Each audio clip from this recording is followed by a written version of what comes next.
हालांकि बारिश उनके खिलाफ साजिश रच रही थी। उसकी नीरस ढोल की आवाज उन्हें जल्दी ही गहरी नींद में सुला देती थी। हर सुबह इडली गायब हो जाती थी और पीछे रह जाती थी सिर्फ ताज़ी बारिश की भीनी भीनी खुशबू और नारियल की चटनी की खुशबू। एक तूफानी रात में बारिश जोरों से बरस रही थी। भैरव खुद पहरा दे रहा था। इस मामले को सुलझाने के लिए कृतसंकल्प उसने अदरक की चाय का एक कड़क प्याला बनाया और आराम से बैठ गया। हवा जोरदार थी, पेड़ हिल रहे थे और बारिश छत पर जोरदार तरीके से बरस रही थी। भैरव ने नींद से बहादुरी से लड़ाई लड़ी, खुद को चुटकी काटी, यहाँ तक कि अपने चेहरे पर ठंडा पानी भी छिड़का।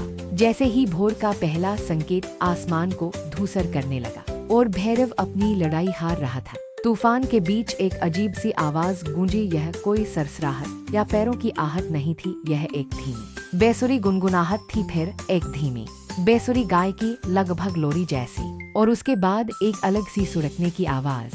भैरव चौंक गया, उसने आंखें मली, उसने अंधेरे में झांका, देखने की कोशिश की। गुनगुनाहट तेज होती गई, एक आनंद में बेतरतीब धुन आमों के बारे में, और फिर जाहिर है उसने उसे सुना, एक धीमी खुशनुमा मम्मा इडली। आखिरकार उसे श्रीमती सरस्वती की खिड़की के पास एक काली आकृति दिखाई दी। यह एक आकृति थी जो हल्की सी हिल रही थी, लगभग मंद रोशनी में नाच रही थी। उसकी पीठ उसकी ओर थी, वह साफ तौर पर खा रही थी और बड़े चाव से।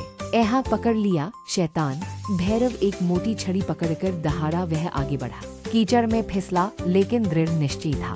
वह आकृति चीखी, एक ऊंची चौंका देने वाली आवाज, और घूम गई। भैरव फिसलकर रुक गया, उसका मुंह खुला का खुला रह गया। वह कोई भूत नहीं था, वह कोई राक्षस नहीं था, यह कांति थी, गांव की सबसे बुजुर्ग और सबसे भक्त भजन गायिका। एक छोटी कमजोर महिला जो अपनी भक्ति और अपनी भयानक बेहद कमजोर नजर के लिए जानी जाती थी।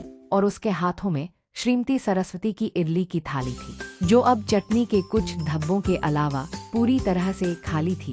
उसका चेहरा भी चटनी से सना हुआ था और उसके चेहरे पर एक बेहद आनंदमयी मुस्कान थी। ओह भैरव बेटा, कांति बोली, उसकी आवाज अभी भी उस मधुर बेसुरी गुनगुनाहट में थी। तुम इतनी जल्दी उठ गए?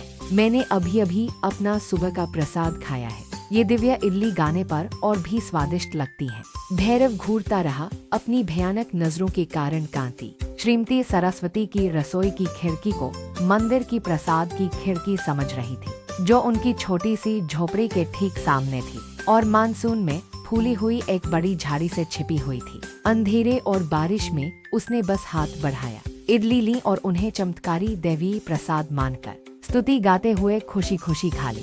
उसका गुनगुनाना और